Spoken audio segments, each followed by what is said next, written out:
വളരെ സുപരിചിതമായ വേദഭാഗമാണ്. മിക്കവാറും ഉപവാസ പ്രാർത്ഥനകൾക്കൊക്കെയാണ് ഈ വേദഭാഗങ്ങൾ വായിച്ച് ധ്യാനിക്കാറുള്ളത്. യെഹെസ്കേൽ പ്രവചനം എന്ന് കേട്ടാൽ തന്നെ ദൈവമക്കൾ പെട്ടെന്ന് 37 അധ്യായത്തിലേക്ക് ചെന്നെത്തും. അതാണ് പതിവ്.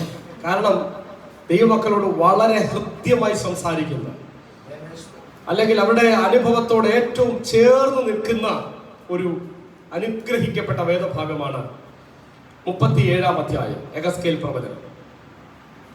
യഹോവയുടെ കൈ എൻ്റെ മേൽ വന്നു, യഹോവയുടെ ആത്മാവിൽ എന്നെ പുറപ്പെടുവിച്ച് താഴ്വരയുടെ നടുവിൽ നിർത്തി. അത് അസ്ഥികൾ കൊണ്ട് നിറഞ്ഞിരുന്നു. അവൻ എന്നെ അവയുടെ ഇടയിൽ ചുറ്റി ചുറ്റി നടക്കുമാറാക്കി. അവ താഴ്വരയുടെ പരപ്പിൽ എത്രയും അധികമായിരുന്നു, അവ ഏറ്റവും ഉണങ്ങിയുമിരുന്നു. ഈ ആദ്യത്തെ 2 വേദഭാഗങ്ങളിലൂടെ നമ്മൾ മനസ്സിലാക്കുന്നത് ഒരു പ്രതീക്ഷയ്ക്കും വകയില്ലാതെ അസ്ഥികൂമ്പാരങ്ങൾ കൊണ്ട് നിറഞ്ഞു കിടക്കുന്ന ഒരു താഴ്വര. യാതൊരു വിധമായ പ്രതീക്ഷയുമില്ല. ആർക്കും തിരിച്ചു പിടിക്കാൻ പറ്റാത്ത, വീണ്ടെടുക്കാൻ പറ്റാത്ത അസാധ്യമായ ഒരു മേഖലയെ, ഒരു യാഥാർത്ഥ്യത്തെ തന്റെ പ്രവാചകന് ദൈവം കാണിച്ചു കൊടുക്കുക.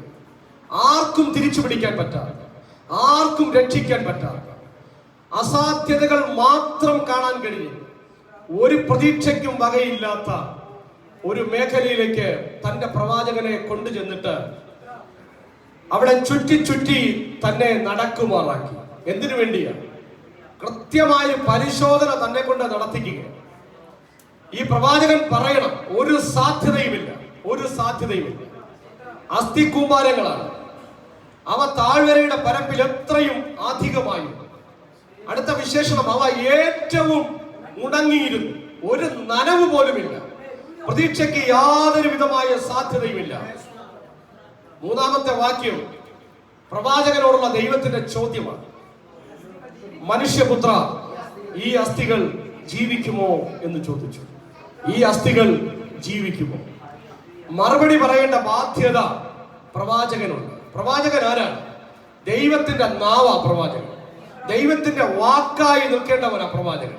ദൈവത്തിന്റെ പ്രതിനിധിയായി നിൽക്കേണ്ടവനാ പ്രവാചകൻ. ദൈവത്തിന്റെ വക്താവായി നിൽക്കേണ്ടവനാ പ്രവാചകൻ. ദൈവത്തിന് പകരക്കാരനായി, ദൈവത്തിന് പകരമായി സമൂഹത്തോട് സംസാരിക്കുന്നവനാ പ്രവാചകൻ. ആ പ്രവാചകനോട് ദൈവം ചോദിക്കുന്നു, ദൈവത്തിന്റെ വാക്കാകേണ്ടവൻ, ദൈവത്തിന്റെ നാവാകേണ്ടവൻ, ദൈവത്തിന്റെ വക്താവും പ്രതിനിധിയുമാകേണ്ടവൻ പറയണം, ഇത് സംഭവിക്കുമോ? അവൻ പറയേണ്ടതുപോലെ തന്നെ മറുപടി പറഞ്ഞു, യഹോവയായ കർത്താവേ, നീ അറിയുന്നു എന്ന് ഉത്തരം പറഞ്ഞു. നീ അറിയുന്നു. ഇത് തന്നെയാണ് പ്രവാചകനിൽ നിന്ന് ദൈവം പ്രതീക്ഷിച്ചത്. പ്രിയമുള്ളവരെ, ഇതുപോലെ അസാധ്യതകളുടെ മേഖലയിലൂടെ നമ്മൾ യാത്ര ചെയ്യേണ്ടി വരും. നമ്മുടെ ജീവിത അനുഭവങ്ങൾ ഇതുപോലെ ആർക്കും തിരിച്ചു പിടിക്കാൻ പറ്റാത്ത, ആർക്കും വീണ്ടെടുക്കാൻ പറ്റാത്ത, ആർക്കും രക്ഷിക്കാൻ പറ്റാത്ത വിധം ഏറ്റവും ഉണങ്ങിയ അസ്ഥികൾ എന്ന പോലെ, ഒരു പ്രതീക്ഷയ്ക്കും പ്രത്യാശയ്ക്കും വകയില്ലാത്ത പോലെ അവസരങ്ങളിലൂടെ, സാഹചര്യങ്ങളിലൂടെ നമ്മൾ കടന്നു പോകേണ്ടി വന്നേക്കാം. അങ്ങനെയുള്ള സന്ദർഭങ്ങളിൽ പിറുപിറുക്കുകയല്ല വേണ്ടത്.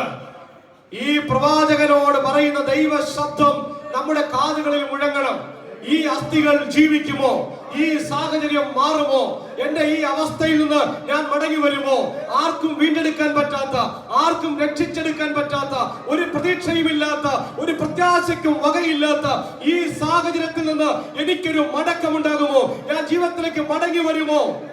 എന്റെ സാഹചര്യങ്ങൾ മാറുമോ? ഈ ചോദ്യത്തിന് ഭക്തൻ മറുപടി പറയണം. ദൈവത്തോട് കൂടെ നടക്കുന്നവൻ, ദൈവത്തിന്റെ വക്താവായിരിക്കുന്നവൻ, ദൈവത്തിന്റെ പ്രതിനിധിയായവൻ, ദൈവത്തെ പറ്റി മറ്റുള്ളവരോട് പറയുന്നവൻ, സുവിശേഷകൻ, പാസ്റ്റർ, ദൈവമക്കൾ, ദൈവഭക്തന്മാർ മറുപടി പറയണം. ഈ സാഹചര്യങ്ങൾ മാറുമോ? ദൈവം ചോദിക്കുകയാ. തന്റെ കൂടെ നടക്കുന്ന, തന്നെ നന്നായി അറിയുന്ന ഭക്തൻ പറയണം, ഇത് മാറുമോ? അവൻ കൊടുക്കുന്ന മറുപടി, കർത്താവേ, നീ അറിയുന്നു, നീ അറിയുന്നു. 4-ാമത്തെ വാക്യം മുതൽ ആ പ്രസ്താവന കഴിഞ്ഞ ഉടൻ അടുത്ത ഭാഗം ആരംഭിക്കുകയാണ്. അവൻ എന്നോട് കൽപ്പിച്ചത് എന്തായിരുന്നു? ഉണങ്ങിയ അസ്ഥികളെ യഹോവയുടെ വചനം കേൾപ്പി. യഹോവയായ കർത്താവ് ഈ അസ്ഥികളോട് ഇപ്രകാരം അരുളിച്ചെയ്യുന്നു, നിങ്ങൾ ജീവിക്കേണ്ടതിന് ഞാൻ നിങ്ങളിൽ ശ്വാസം വരുത്തും. ഞാൻ നിങ്ങളുടെ മേൽ ഞരമ്പ് വെച്ച് മാംസം പിടിപ്പിച്ച് നിങ്ങൾ തൊക്കുകൊണ്ട് പൊതിഞ്ഞ് നിങ്ങൾ ജീവിക്കേണ്ടതിന് നിങ്ങളിൽ ശ്വാസം വരുത്തും. ഞാൻ യഹോവ എന്ന് നിങ്ങൾ അറിയും. മതി. നീ അറിയുന്നു കർത്താവേ എന്ന് പറയേണ്ട താമസം അടുത്ത നിയോഗം ദൈവത്തിൽ നിന്ന് വരികയാണ്.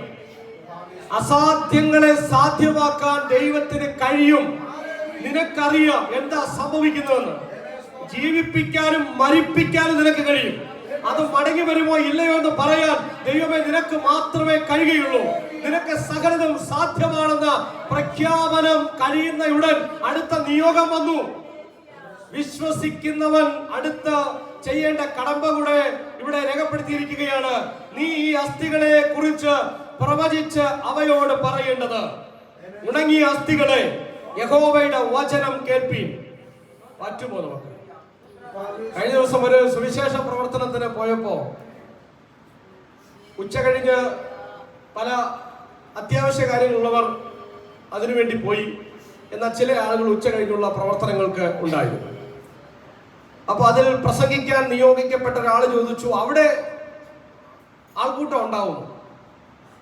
അപ്പോ ഈ ബന്ധപ്പെട്ട ആള് പറഞ്ഞു, വലിയ ആൾക്കൂട്ടമൊന്നും ഉണ്ടാകാൻ സാധ്യതയില്ല. അപ്പൊ ഒരു നെഗറ്റീവ് മറുപടി അദ്ദേഹത്തിന് കിട്ടിയതെന്ന് പറഞ്ഞു, ആൾക്കൂട്ടമില്ലെങ്കിൽ എനിക്ക് പ്രസംഗിക്കാൻ ഇച്ചിരി ബുദ്ധിമുട്ടുണ്ട്. കുറച്ച് ആളുകളെ ഉള്ളെങ്കിൽ എനിക്ക് പറ്റത്തില്ല എന്ന പോലെ ഒരു നെഗറ്റീവ് റെസ്പോൺസാണ് കിട്ടിയത്. യഹസ്കേൽ എങ്ങനെ മറുപടി പറയണമായിരുന്നു? യഹസ്കേലിനോട് പറഞ്ഞത്, ഈ അസ്ഥികൾ ജീവിക്കുമോ? യഹസ്കേൽ മറുപടി പറഞ്ഞു, നിനക്കറിയാം എന്ന് പറഞ്ഞ് അതിന്റെ ആകത്തുക ജീവിപ്പിക്കണമെങ്കിൽ നിനക്ക് ജീവിപ്പിക്കാം. ഞാൻ തന്നെ ജീവനും പുനരുത്ഥാനവുമാകും. എന്നിൽ വിശ്വസിക്കുന്നവൻ മരിച്ചാലും ജീവിക്കും. അതെത്ര അഴുകിയ അവസ്ഥയിലേക്ക് പോയാൽ, എത്ര പ്രതീക്ഷയില്ലാത്ത മേഖലയിലേക്ക് താണുപോയാലും തിരിച്ചു പിടിക്കാൻ ദൈവത്തിന് കഴിയും. ലാസറേ പുറത്തു വരിക എന്ന് അരുളി ചെയ്ത കർത്താവ് ഏത് മൃതാവസ്ഥയിൽ നിന്ന്, ഏത് പ്രതീക്ഷയറ്റ സന്ദർഭത്തിൽ നിന്ന് തിരിച്ചു പിടിക്കാൻ കരുത്തനാണ്.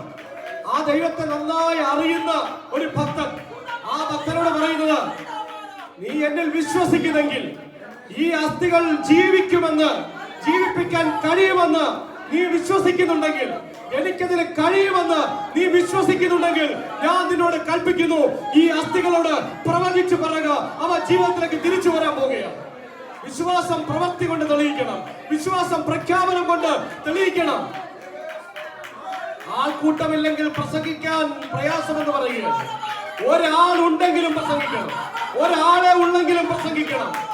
അവൻ മരിച്ച അവസ്ഥയിൽ നിന്ന്, ഒരു പ്രതീക്ഷയുമില്ലാത്തിടത്ത് നിന്ന് തിരിച്ചു വിളിക്കാൻ കരുത്തുള്ളവനായ ദൈവം. ഹല്ലേലൂയ. ഈ അസ്ഥികളെ കുറിച്ച് പ്രവചിച്ച് അവയോട് പറയേണ്ടത്, ഉണങ്ങിയ അസ്ഥികളെ യഹോവയുടെ വചനം കേൾപ്പീൻ.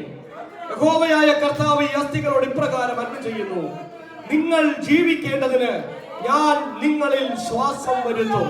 ഞാൻ നിങ്ങളുടെ മേൽ ഞരമ്പ് വെച്ച് മാംസം പിടിപ്പിച്ച് നിങ്ങളെ ത്വക്ക് കൊണ്ട് പൊതിഞ്ഞ് നിങ്ങൾ ജീവിക്കേണ്ടതിന് നിങ്ങളിൽ ശ്വാസം വരുത്തും.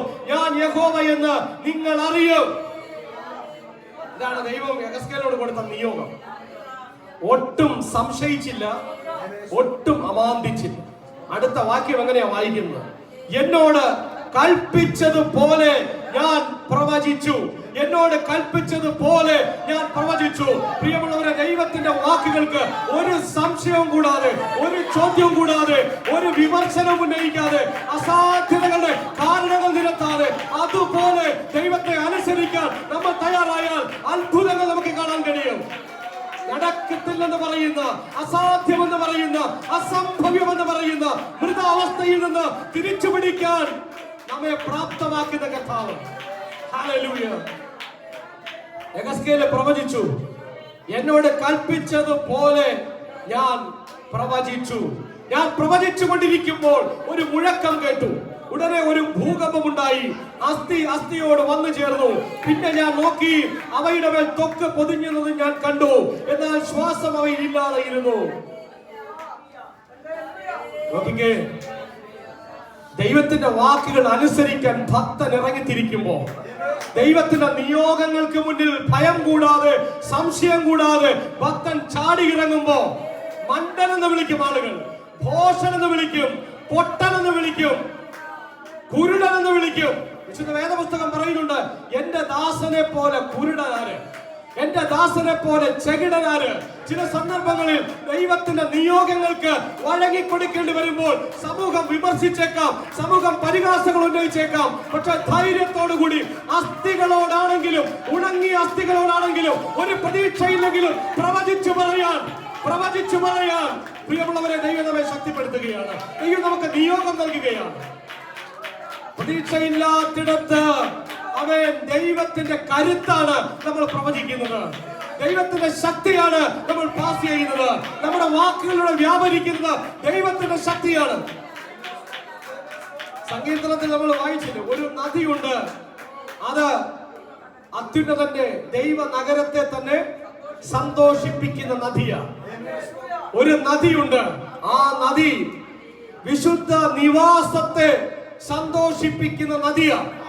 പഴയ നിയമത്തിലെ ഭക്തൻ ദേവാലയവും അതിനെ ചുറ്റും ഒഴുകുന്ന നദിയൊക്കെ കണ്ടു. പക്ഷേ ഈ വിശുദ്ധ നിവാസം ഏതാ?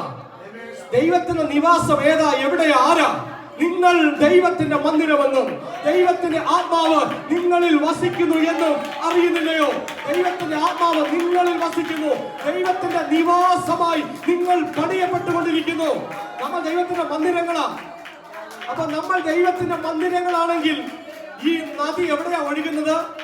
വിശുദ്ധ നിവാസത്തിലേക്ക്, വിശുദ്ധ സ്ഥലത്തേക്ക്, ദൈവം തന്റെ നിവാസമായി പണിതെടുത്ത നമ്മിലേക്ക് ഈ നദി ഒഴുകുന്നത്. ഇതേതാ ഈ നദി? ഈ നദി ഏതാ? എന്നിൽ വിശ്വസിക്കുന്നവന്റെ ഉള്ളിൽ നിന്ന് തിരുവെടുത്ത് പറയുന്നത് പോലെ ജീവജലത്തിന്റെ നദികൾ ഒഴുകും.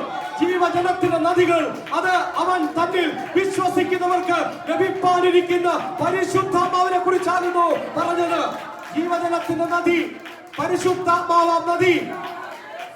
അപ്പോ പ്രവാചകനോട് പറയുന്നത്, നീ കൽപ്പിച്ചു പറയണം, അകത്തു നിന്ന് പുറത്തേക്ക് വരികയാണ് അല്ലെ? ഇന്നലകളിൽ ഇങ്ങോട്ട് കേട്ട വചനം ഇപ്പോൾ അങ്ങോട്ട് തിരിച്ച് പ്രവഹിക്കുകയാണ്. ജീവജല നദിയായി മരണാവസ്ഥയിൽ നിന്ന്, മൃതാവസ്ഥയിൽ നിന്ന് മനുഷ്യനെ പുനരുജ്ജീവിപ്പിക്കുന്ന, മനുഷ്യനെ പുനർജന്മം സാധ്യമാക്കുന്ന, ജീവിതത്തിലേക്ക് മനുഷ്യനെ തിരിച്ചു പിടിക്കുന്ന ശക്തി അകത്തു നിന്ന് പുറത്തേക്ക് ഒഴുകുകയാണ്. പരിശുദ്ധാത്മാവിന്റെ അത്യന്ത ശക്തി. പൗലോസ് അപ്പോസ്തലൻ പറയുന്നത്, ഈ അത്യന്ത ശക്തി ഞങ്ങളുടെ സ്വന്തമല്ല, ദൈവത്തിന്റെ ദാനമത്രയാകുന്നു. ഞങ്ങളുടെ സ്വന്തമല്ല, ദൈവത്തിന്റെ ദാനമത്രയാകുന്നു.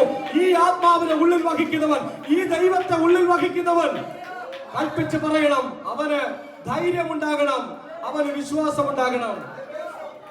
എന്നോട് കൽപ്പിച്ചതുപോലെ ഞാൻ പ്രവചിച്ചു, എന്നോട് കൽപ്പിച്ചതുപോലെ ഞാൻ പ്രവചിച്ചു.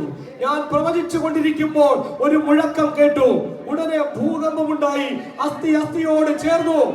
പിന്നെ ഞാൻ നോക്കി, അവയുടെ മേൽ ഞരമ്പും മാംസവും വന്നതും അവയുടെ മേൽ ത്വക്ക് പൊതിഞ്ഞതും ഞാൻ കണ്ടു. ഞങ്ങൾ അവന്റെ തേജസ് കണ്ടു. ഹല്ലേലൂയ! ഈ കാഴ്ചയാണ്, ഈ അനുഭവമാണ് വിശ്വാസത്താൽ മാത്രം പ്രാപിക്കാൻ കഴിയുന്ന ഈ അനുഭവം, ആത്മീക കണ്ണുകൾ കൊണ്ട് മാത്രം കാണാൻ കഴിയുന്ന ഈ അനുഭവം. യഹസ്കേൽ അനുഭവിക്കുന്ന ആത്മീക സന്തോഷം, ആത്മീക വെളിപ്പാട് എത്ര വലുതാ! ഇസ്രായേൽ മക്കളെ പറ്റിയാണ് യഹസ്കേൽ പറയുന്നത്. ഇസ്രായേൽ മക്കളെ പറ്റിയാണ്. എന്താ അവരുടെ അവസ്ഥ? ഇസ്രായേൽ മക്കൾ അടിമത്തത്തിലാണ്. അവരെ പുറത്തു കൊണ്ടുവരുന്ന കാര്യത്തെ പറ്റിയായി പറയുന്നത്. നശിച്ച അവസ്ഥയിൽ, ആർക്കും രക്ഷിച്ചെടുക്കാൻ പറ്റാത്ത മൃതാവസ്ഥയിൽ തുടരുന്ന ഇസ്രായേൽ ജനം, അവരെ ഞാൻ മടക്കി വരുത്തുമെന്ന കർത്താവ് പറയുന്നതിന്റെ സാരാംശം. ഉണങ്ങിയ അസ്ഥികൾ, ഏറ്റവും ഉണങ്ങിയെന്ന് പറഞ്ഞാൽ ഇസ്രായേൽ ഏറ്റവും നശിച്ചു. ഇനി നശിക്കാനില്ല. മനുഷ്യന്റെ കണ്ണിൽ ഇവരെ രക്ഷിച്ചെടുക്കാൻ ആർക്കും പറ്റത്തില്ല. ദൈവത്തിന്റെ ചില അരുളപ്പാടുകൾ ഇവരുടെ തലമേലുണ്ട്. യിരെമ്യാ പ്രവചനത്തിൽ നമ്മൾ വായിക്കുന്നുണ്ട്, ഞാൻ നിങ്ങളെ വിട്ടുപോകുമാറാക്കിയ സ്ഥാനത്തേക്ക് മടക്കി വരുത്തും, ഞാൻ നിങ്ങളെ നിർമൂലമാക്കി കളകയില്ല, ഞാൻ നിങ്ങളുടെ ദൈവമായ യഹോവയാകുന്നു. വിട്ടുപോകുമാറൊക്കെ സ്ഥാനത്ത് മടക്കി വരുത്തും. ചിതറിക്കപ്പെട്ട ഭൂമിയുടെ ഒരറ്റം മുതൽ മറ്റേ അറ്റം വരെ സകല മേഖലകളിലും ചിതറിക്കപ്പെട്ട് ഒരു പ്രതീക്ഷയുമില്ലാതെ കിടന്ന യഹൂദ ജാതിയെ ദൈവം തിരിച്ചു വിളിച്ചു, ഇവിടെ കൊണ്ടുവന്നു. 1919 ഇസ്രായേൽ മക്കൾക്ക്, യഹൂദന്മാർക്ക് അവരുടെ സ്വന്തം ദേശം തിരിച്ചു കിട്ടി. അവർക്ക് ഇസ്രായേലിലേക്ക് മടങ്ങി വരാൻ പറ്റി. ഇന്നിപ്പോൾ നമുക്കറിയാം, ഇസ്രായേലിൽ അല്ലാത്ത, യഹൂദന്മാരല്ലാത്ത ആളുകൾ ചിതറിക്കിടക്കുകയല്ല, ചിതറിക്കിടക്കുന്ന സ്ഥലങ്ങളിൽ നിന്ന് അവരെ വലിച്ചടിപ്പിച്ചുകൊണ്ടിരിക്കുകയാണ്. ഇസ്രായേൽ മക്കൾ അവർ സ്വന്തം ദേശത്തേക്ക് എത്തി. എത്ര കാലങ്ങൾ, എത്ര നൂറ്റാണ്ടുകൾ അവർ ചിതറിക്കപ്പെട്ട അവസ്ഥയിൽ കിടന്നു. ഉണങ്ങിയ അസ്ഥികളെക്കാളും പരിതാപമുള്ള അവസ്ഥയിൽ ആർക്കും വീണ്ടെടുക്കാൻ പറ്റാത്ത, രക്ഷിച്ചെടുക്കാൻ പറ്റാത്ത സാഹചര്യങ്ങളിൽ അവർ കുടുങ്ങിക്കിടന്നെങ്കിലും ദൈവത്തിന്റെ സമയത്ത്, കൃത്യ സമയത്ത്, കാലത്തിന്റെ തികവിൽ ദൈവം അവരെ തിരിച്ചു വിളിച്ചു.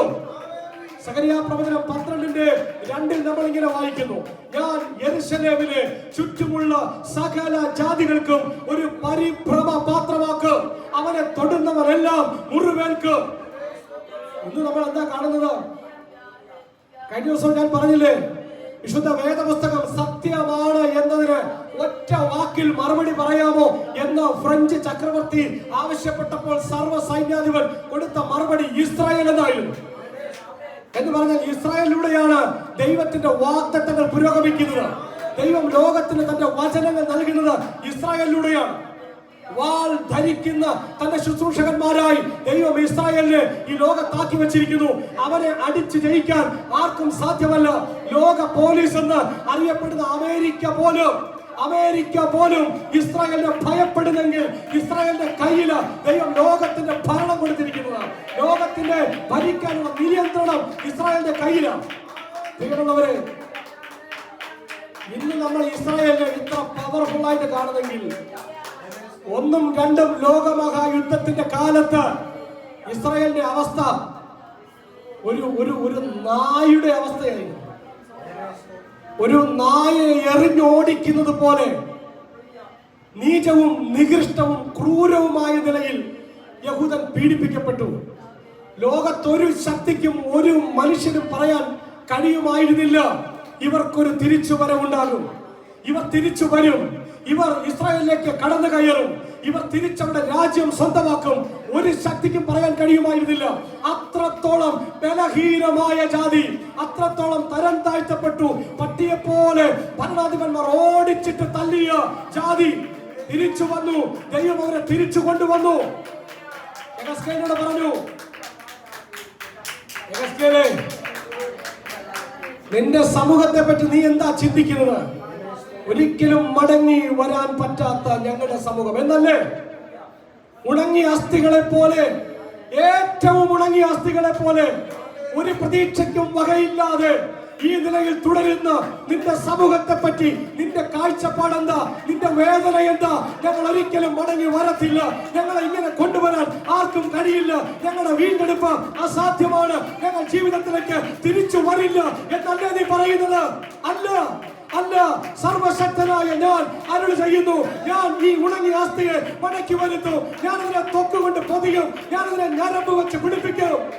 ഹല്ലേലൂയ! ഞാൻ അതിന് മാംസം പിടിപ്പിക്കും. മാനുഷിക ബുദ്ധിക്ക് ഇത് ഉൾക്കൊള്ളാൻ അസാധ്യമാണ്. മാനുഷിക ബുദ്ധിക്ക് ഇത് മനസ്സിലാക്കാൻ പ്രയാസമാണ്. പക്ഷെ ചരിത്രത്തിലൂടെ ദൈവം ഈ തിരിച്ചറിവ് മാനവ ജനതയ്ക്ക് നൽകി. ചരിത്രം കൊണ്ട് ദൈവം തെളിയിച്ചു. നൂറ്റാണ്ടുകളായി അടിമത്തത്തിൽ കിടന്ന യഹൂദ ജനത്തെ ദൈവം തിരിച്ചു കൊണ്ടുവന്നു, ദൈവം മടക്കി കൊണ്ടുവന്നു, അവിടെ പഴയ പ്രതാപത്തിലേക്ക് കൊണ്ടുവന്നു. ഇന്ന് ഏറ്റവും കൂടുതൽ ഈ ലോകത്ത് നൊബേൽ സമ്മാനങ്ങൾ വാങ്ങിയിട്ടുള്ള ജേതാക്കൾ യഹൂദന്മാരാണ്. എത്ര ചെറിയ വിഭാഗമാ, ന്യൂനപക്ഷമാ, ഒരു ചെറിയ വിഭാഗമാ. പക്ഷെ ഏറ്റവും കൂടുതൽ നൊബേൽ സമ്മാനങ്ങൾ വാങ്ങി, ഏറ്റവും വലിയ കണ്ടെത്തലുകൾ നടത്തിയ, ഞാനും നിങ്ങളും ഇന്ന് ഉപയോഗിക്കുന്ന ഏറ്റവും വലിയ ടെക്നോളജികളിൽ പ്രധാനപ്പെട്ടവ എല്ലാം ചെയ്തത്, എല്ലാത്തിന്റെയും പിന്നിൽ ഈ ജനമ, ഈ സമൂഹമ, ഈ ന്യൂനപക്ഷമ ചത്തുപോയി മടങ്ങി വരത്തില്ല, നിർജീവ അവസ്ഥയില്ല, ഒരിക്കലും ഒരു മടക്കമില്ല എന്ന് ചിന്തിച്ച ഈ സമൂഹത്തെ കൊണ്ട് ഇന്ന് ഈ ലോകം ഇത്രമേൽ ഉയരുന്നത്, വളരുന്നത്.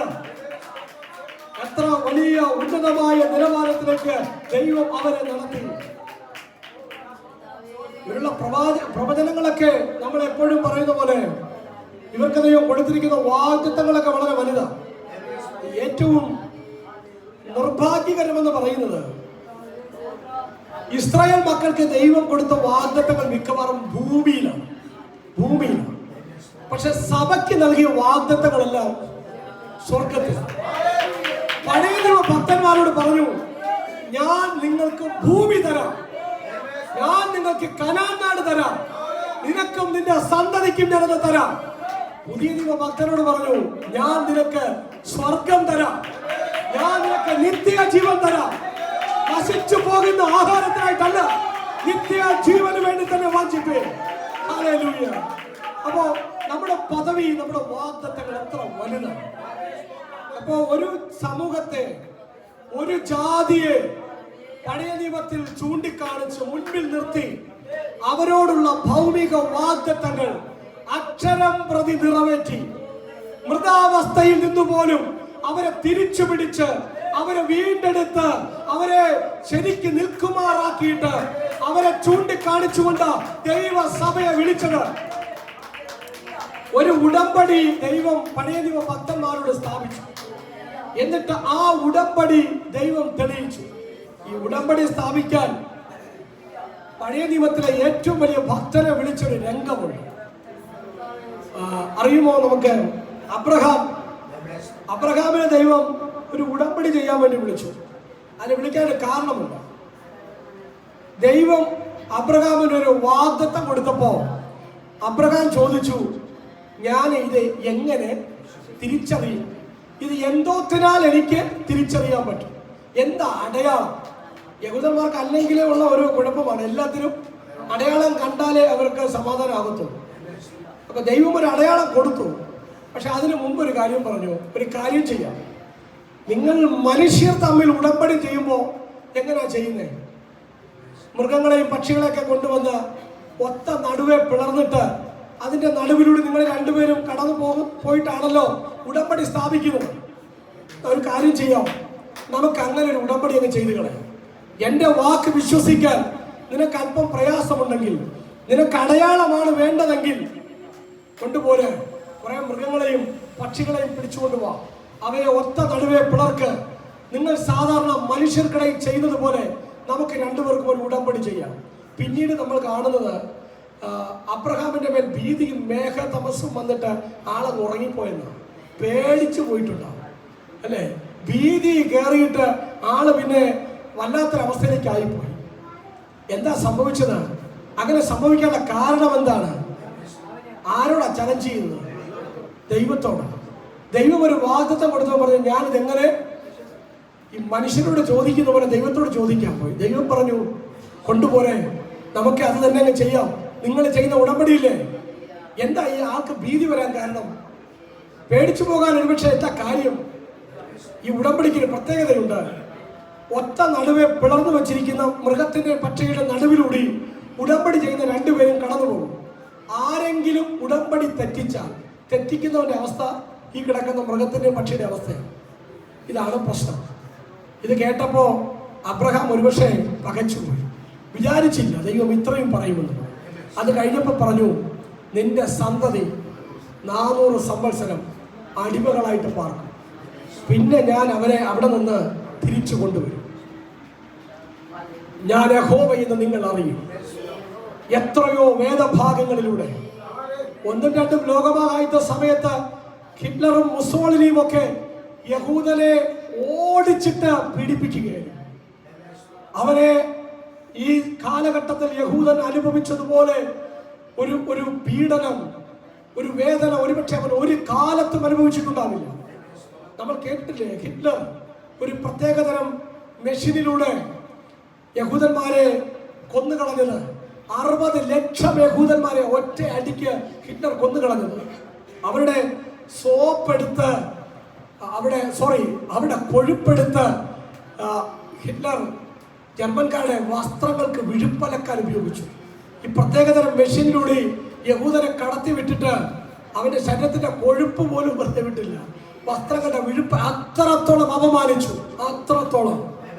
ആമേൻ. എങ്ങനെയൊക്കെ പീഡിപ്പിക്കാമോ, രക്തമെടുത്ത് നായ്ക്കൾക്ക് കൊടുത്തു.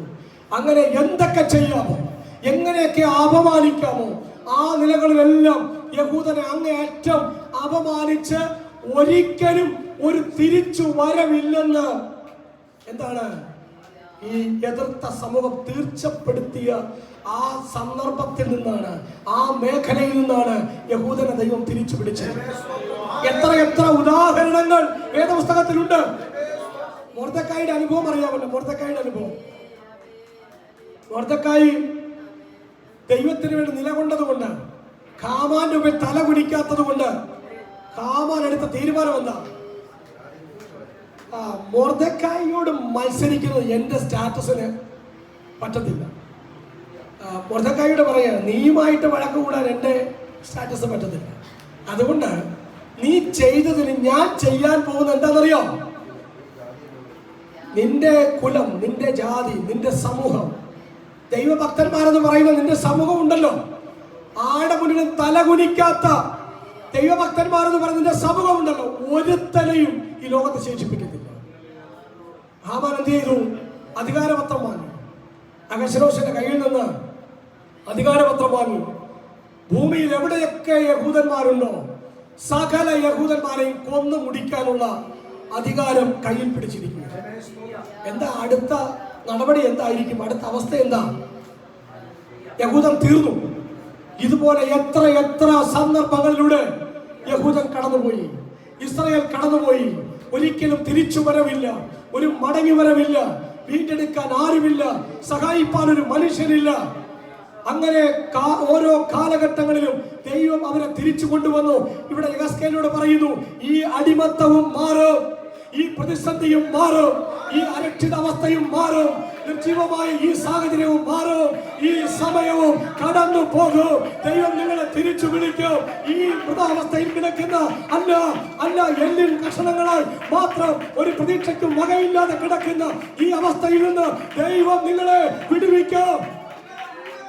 ഇന്ന് പകലിൽ ആ ഒരു തിരിച്ചറിവുണ്ടാകുമോ, ആ ധൈര്യം ഉണ്ടാകുമോ? ഞാൻ നിങ്ങളെ മാറാ മഹാപുരോഹിതനെക്കാളും ഉയർന്ന സ്ഥാനത്ത് ആക്കി വെക്കപ്പെട്ടിരിക്കുന്ന ദൈവ വെളിപ്പാട് ഉള്ളിൽ പകർന്ന് ദൈവ ആത്മാവിനെ ഉള്ളിൽ തന്ന് ദൈവത്തിന്റെ ചാലക ശക്തിയായ പരിശുദ്ധാത്മാവിനെ ഉള്ളിൽ വഹിക്കുന്നവര് ജീവൻ ഇവിടെ നിന്ന് പുറത്തേക്ക് പ്രവഹിക്കണം. നിർജീവാവസ്ഥയിലേക്ക്, മരുഭൂമിയിലേക്ക് ജീവൻ തടാകങ്ങൾ, ജീവജല നദി ഇതിന്റെ ഉള്ളിൽ നിന്ന് പുറത്തേക്ക് ഒഴുകാൻ തക്കവണ്ണം നമ്മെ ദൈവം രൂപപ്പെടുത്തിയിരിക്കുകയാണ്. ഈ ഒരു വ്യക്തി വിശേഷത്തിൽ നിലകൊള്ളുന്ന സഭ എത്രത്തോളം പ്രതീക്ഷിക്കണം? അവരുടെ പ്രതീക്ഷ, അവരുടെ ആഗ്രഹം വാനോളമല്ല, അതിനപ്പുറവും ഉയരണം. മൂന്നാം സ്വർഗത്തോളം ഉയരണം. ഇനി അപ്പുറത്തൊരു ഉയർച്ച ഇല്ല. ദൈവ മക്കൾക്ക് ദൈവം കൊടുത്തിരിക്കുന്ന ഉയർച്ച മൂന്നാം സ്വർഗത്തോളം. ഹല്ലേലൂയ. ആർക്കും പിടിച്ചൊതുക്കാൻ പറ്റാത്ത, ആർക്കും തളച്ചിടാൻ കഴിയാത്ത, ഈ ലോകത്തിൽ ആർക്കും നമ്മെ ബന്ധിക്കാൻ കഴിയാത്ത, നമ്മെ ഒതുക്കാൻ കഴിയാത്ത, അവഗണിക്കാൻ കഴിയാത്ത, കുശാഗ്ര ബുദ്ധി കൊണ്ട് നമ്മെ തകർക്കാൻ പറ്റാത്ത, താളടിയാക്കാൻ പറ്റാത്ത മൂന്നാം സ്വർഗത്തോളം ഉയർത്തപ്പെട്ട ദൈവത്തിന്റെ സഭ. ഈ ലോകത്തിൽ ഒന്നും കണ്ട് ഭയപ്പെടരുതെന്ന്, ഈ ലോകത്തിൽ ഒന്ന് കണ്ടും ഭയപ്പെടരുത്. ആമേൻ. എന്താ ഇതിന്റെ അർത്ഥം? നമ്മെ പേടിപ്പിക്കാൻ ഒന്നിനെയും അനുവദിക്കരുത്. ഇങ്ങനെ പറഞ്ഞു കേട്ടിട്ടില്ലേ? സിംഹത്തിന്റെ മടയിലേക്ക് ചെന്ന് കയറി എന്ന് പറഞ്ഞു കേട്ടിട്ടില്ലേ? നെഞ്ചും പിരിച്ചു നിന്നെന്ന് പറഞ്ഞു കേട്ടിട്ടില്ലേ? കാരണം മരിച്ചാലും ഞാൻ ആരാണെന്ന് എനിക്കറിയാം. മരണം കൊണ്ടുപോലും എന്നെ ഒതുക്കാൻ പറ്റില്ല. ഈ തിരിച്ചറിവുള്ള പുതിയ നിയമ ഭക്തൻ ഈ ലോകത്തൊന്നിനെയും ഭയപ്പെടാം. പക്ഷെ ഉറപ്പിക്കേണ്ട കാര്യം, എപ്പോഴും ഞാൻ പറയുന്ന പോലെ, ദൈവം കൂടെയുണ്ടെന്ന് ഓർക്കുക. ദൈവം എന്റെ കൂടെയുണ്ട്. ഒരു കാരാഗൃഹത്തിനും എന്നെ തളച്ചിടാൻ പറ്റത്തില്ല. ഒരു പൊട്ടക്കിണറിനും എന്നെ ഒതുക്കിക്കളയാൻ പറ്റത്തില്ല. ഒരു സഹോദരങ്ങൾക്കും എന്നെ വിറ്റുകളഞ്ഞ് അവസാനിപ്പിക്കാൻ പറ്റത്തില്ല. ഒരു പോത്തിഫറിന്റെ ഭാര്യയ്ക്കും എന്നെ പരിഹാസം പറഞ്ഞ് ഒതുക്കാൻ പറ്റത്തില്ല. ഒരു വ്യക്തിക്കും എന്റെ ഭാവിയെ ഇല്ലാതാക്കാൻ പറ്റത്തില്ല. ദൈവം എന്റെ കൂടെയുണ്ട്. യഹോവ യോസേഫിനോട് കൂടെയുണ്ടായിരുന്നു. അതുകൊണ്ട് ഈ ലോക ജീവിതത്തിൽ നമ്മൾ ശക്തിപ്പെടേണ്ടത് നമുക്ക് ലഭിച്ചിരിക്കുന്ന ആത്മീയ വെളിപ്പാടിന്റെ ബലത്തിലാകണം. ആത്മീയ വെളിപ്പാടിന്റെ ബലത്തിലാകണം. പഴയ നിയമ ഭക്തന്മാർ ഈ ഭൂമിയിലെ വാഗ്ദത്തങ്ങൾ കണ്ടിട്ടാണ് അവർ ദൈവത്തിൽ ഉറച്ചതെങ്കിൽ, സ്വർഗത്തിലെ വാഗ്ദത്തങ്ങൾ ഉണ്ടെങ്കിലും അതൊക്കെ ഒരു മങ്ങിയ വെളിച്ചത്തിലായിരുന്നു അവർക്ക് കാണാൻ പറ്റിയത്. പക്ഷേ നമ്മെ സംബന്ധിച്ചിടത്തോളം ഉറപ്പുള്ള വെളിപ്പാട്. ഇല്ലെങ്കിൽ ഞാൻ നിങ്ങളോട് പറയുമായിരുന്നു, ഞാൻ നിങ്ങൾക്ക് സ്ഥലമൊരുക്കുവാൻ പോകുന്നു. എന്റെ മരണം കണ്ട് നിങ്ങൾ ഭയപ്പെടേണ്ട. നിങ്ങൾക്കും ഒരു മരണമുണ്ട്, എനിക്കൊരു ഉയർത്തെഴുന്നേൽപ്പുണ്ട്, നിങ്ങൾക്കും ഒരു ഉയർത്തെഴുന്നേൽപ്പുണ്ട്. ഞാൻ പുനരുദ്ധാനം ചെയ്യും, നിങ്ങളും പുനരുദ്ധാനം ചെയ്യും. അതിന്റെ ഉറപ്പ് ഞാൻ എൻ്റെ ആത്മാവിനെ നിങ്ങളുടെ ഉള്ളിൽ തരും. നിങ്ങൾ അതിനു വേണ്ടി കാത്തിരിക്കണം, നിങ്ങൾ അതിനെ പ്രാപിക്കണം. എന്നെ ഉയർത്തെഴുന്നേൽപ്പിച്ച അതേ ആത്മാവിനെ ഞാൻ നിങ്ങളുടെ ഉള്ളിൽ തരാം. ആ ആത്മാവിനെ പ്രാപിച്ചുകൊണ്ട് ഉറപ്പ് വരുത്തണം. ആ ആത്മാവ് നിങ്ങളെ മരണത്തിനും അപ്പുറത്തേക്ക് കൊണ്ടുപോകുന്നത്, നിങ്ങളെ മൂന്നാം സ്വർഗത്തോളം ഉയർത്തിക്കൊണ്ടു പോകുന്നത്. അതുകൊണ്ട് ഭൂമിയിലെ ഒരു പ്രലോഭനത്തെയും ഭയപ്പെടേണ്ട, ഭൂമിയിലെ ഒരു വെല്ലുവിളികളെയും ഭയപ്പെടേണ്ട. എട്ടാം വാക്യം, അവയുടെ മേൽ ഞരമ്പും മാംസവും വന്നതും അപ്പോൾ അവൻ എന്നോട് കൽപ്പിച്ചത്, കാറ്റിനോട് പ്രവചിക്കാം, മനുഷ്യപുത്ര നീ പ്രവചിച്ച് കാറ്റിനോട് പറയേണ്ടത്, യഹോവയായ കർത്താവ് ഇപ്രകാരം അരുളി ചെയ്യുന്നു, ശ്വാസമേ നീ 4 കാറ്റുകളിൽ നിന്നും വന്ന് ഈ നിഹതന്മാർ ജീവിക്കേണ്ടതിന് അവയുടെ മേൽ ഊതുക. അവൻ എന്നോട് കൽപ്പിച്ചതുപോലെ ഞാൻ പ്രവചിച്ചപ്പോൾ ശ്വാസം അവരിൽ വന്നു, അവർ ജീവിച്ചു, ഏറ്റവും വലിയ സൈന്യമായി നിവർന്നു നിന്നു. അവർ ജീവിച്ചു, അവർ ജീവിച്ചു, അവർ ജീവിച്ചു. ഭക്തനെ കൊണ്ട് തന്നെ പറയിപ്പിച്ചു, അവർ ജീവിച്ചു. ഭക്തനെ കൊണ്ട് തന്നെ ചെയ്യിപ്പിച്ചു. ഭക്തനിലൂടെ അവരുടെ ജീവൻ ദൈവം തിരിച്ചു കൊടുത്തു. കാറ്റിനോട് കൽപ്പിച്ച് പറയുക. ഈ ഏറ്റവും ഒടുവിലത്തെ ഒരു ഭാഗം നമ്മൾ അല്പം നിർത്തി ചിന്തിക്കേണ്ടതാണ്. എല്ലാം ഓക്കെയായി, ഞരമ്പ് വന്നു, മാംസം വന്നു, പിന്നെ ത്വക്കും വന്നു. പക്ഷേ അവയിൽ ശ്വാസം ഇല്ലാതെ ഇരുന്നു. അപ്പോ ഇവിടെ ഈ ഭക്തന് അവന്റെ പരിമിതി ദൈവം പറഞ്ഞ് മനസ്സിലാക്കി കൊടുക്കുകയാണ്. ദൈവത്തോട് കൂടെ നിൽക്കാനാണ് ഭക്തനെ വിളിക്കുന്നത്. ദൈവത്തിന്റെ അരുളപ്പാട് കൂടാതെ ഒന്നും സംഭവിക്കത്തില്ല. ദൈവത്തിന്റെ ഇടപെടൽ ഇല്ലാതെ ഒന്നും സംഭവിക്കത്തില്ല. ഘട്ടം ഘട്ടമായി ഓരോ കാര്യങ്ങൾ നടക്കുമ്പോൾ തന്നിഷ്ടത്തിന് ചാടിക്കേറി പോകരുത്. ദൈവം കൽപ്പിക്കും, അവൻ കൽപ്പിക്കുന്നത് പോലെ ചെയ്യണം. അവൻ നിങ്ങളോട് എന്തെങ്കിലും കൽപ്പിച്ചാൽ അതുപോലെ ചെയ്യണം. അവൻ എപ്പോഴും അവന് വിധേയപ്പെട്ടുകൊണ്ടേയിരിക്കണം. എത്ര ഉയരങ്ങളിലെത്തിയാലും എത്ര ഉന്നതങ്ങളിലെത്തിയാലും ദൈവത്തിന് വിധേയപ്പെട്ട് നിന്നാൽ അത്ഭുതങ്ങൾ സംഭവിക്കും, അത്ഭുതങ്ങൾ സംഭവിക്കും. അവൻ വൃഥാ ശരീരങ്ങൾ ജീവിച്ചെഴുന്നേൽക്കും. അവ ജീവിച്ചു, അവ എഴുന്നേറ്റ് വലിയ സൈന്യമായി നിന്നു. സംഭവിക്കും, അത് സംഭവിക്കും. അസംഭവ്യങ്ങൾ സംഭവിക്കും, അസാധ്യങ്ങൾ സാധ്യമാകും. നാം ദൈവത്തിന് വിധേയപ്പെട്ടാൽ, നാം ദൈവത്തിന്റെ വാക്കിനനുസരിച്ച് നീങ്ങാൻ തയ്യാറായാൽ, സാധാരണ കാണുന്നത് എങ്ങനെയാണ്? മാംസവും ഞരമ്പും ഒക്കെ വന്ന് ത്വക്കും കൂടെ ശരിയായി കഴിഞ്ഞാൽ പിന്നെ ഇനി ഞാൻ നോക്കിക്കോളാന്ന് പറയും, അല്ലേ? ത്വക്കും കൂടി വന്നു കഴിഞ്ഞാൽ ഇനിയിപ്പോ എന്താ, ഇനി എനിക്ക് ചെയ്യാനുള്ളതേ ഉള്ളൂ, ഇനി ഞാൻ നോക്കിക്കോളാം. അല്ല, ദൈവമത്രേ വളർന്നുമാറാക്കുന്നു, ദൈവമത്രേ വളരുമാറാക്കുന്നു. നടുന്നവനും നനയ്ക്കുന്നവനും ഏതുമില്ല. അവസാന ഘട്ടം ഫലം കാണണമെങ്കിൽ ദൈവം ഇടപെടണം, ദൈവം പ്രവർത്തിക്കണം. ഇവിടെ പറഞ്ഞു കൽപ്പിച്ച് പറയുക. മറ്റൊരു ദൂതും കൂടെ ഉണ്ട്. ദൈവത്തോട് ചേർന്ന് നിൽക്കാൻ ദൈവം ഭക്തനെ ക്ഷണിക്കുക. ദൈവത്തോട് ചേർന്ന് നിൽക്കാൻ ഒരു തോട്ട് ഇങ്ങനെയുണ്ട്. ദൈവത്തെ കൂടാതെ മനുഷ്യന് ഒന്നും ചെയ്യാൻ പറ്റത്തില്ല. പക്ഷെ മനുഷ്യനെ കൂടാതെ ദൈവം ഒന്നും ചെയ്യുന്നില്ല. ദൈവത്തിന്റെ സ്നേഹമാണ്, മനുഷ്യനോടുള്ള ദൈവത്തിന്റെ കരുതലാണ്.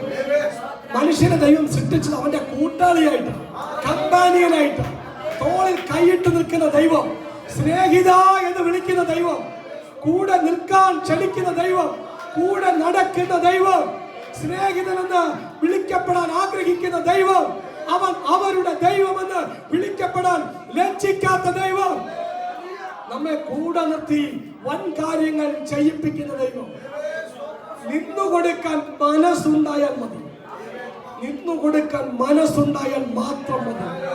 അതുകൊണ്ടാണ് രക്ഷിക്കപ്പെടുന്നവരോടുള്ള ആദ്യത്തെ സന്ദേശം മാനസാന്തരപ്പെടുക, മനസ്സുയർത്തുക, ദൈവത്തോട് കൂടെ നിൽക്കാൻ മനസ്സ് ഉണ്ടാകുക മാത്രം മതി.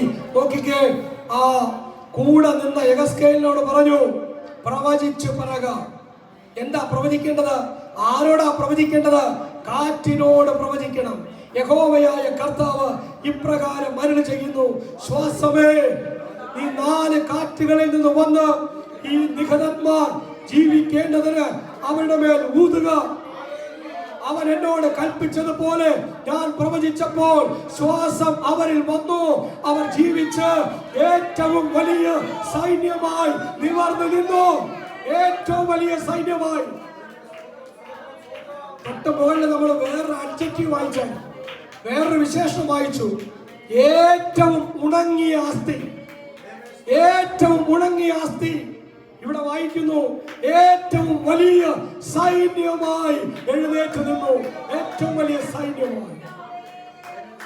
ദൈവത്തിന്റെ പ്രവൃത്തി കാണണമെങ്കിൽ ദൈവത്തിന്റെ കൂടെ നിൽക്കണം, ദൈവത്തിന്റെ കൂടെ നിന്നു കൊടുക്കണം. പ്രിയമുള്ളവരെ, യെഹെസ്കേൽ പ്രവചനത്തിലൂടെ നമുക്ക് ലഭിക്കുന്ന ഏറ്റവും വലിയ സന്ദേശം എന്ന് പറയുന്നത്, ഏത് മൃതാവസ്ഥയിൽ കിടക്കുന്നതിനെയും തിരിച്ചു പിടിക്കുന്ന ദൈവം, വീണ്ടെടുപ്പുകാരനായ ദൈവം. ഹല്ലേലൂയ. നമ്മുടെ ജീവിതത്തെ നമുക്ക് അങ്ങനെ തന്നെ ഒന്ന് വിലയിരുത്തിയാൽ മതി. അവന്റെ വാക്കുകൾ ഞാനിവിടെ ഉപസംഹരിക്കട്ടെ. 12 പോയിന്റ്സ് കൂടെ ബാക്കി ഉണ്ട്. മറ്റെപ്പോഴെങ്കിലും നമുക്ക് ആ ഭാഗങ്ങൾ ചിന്തിക്കാം. നമ്മുടെ തലകളെ ഒരു നിമിഷം നടക്കാം.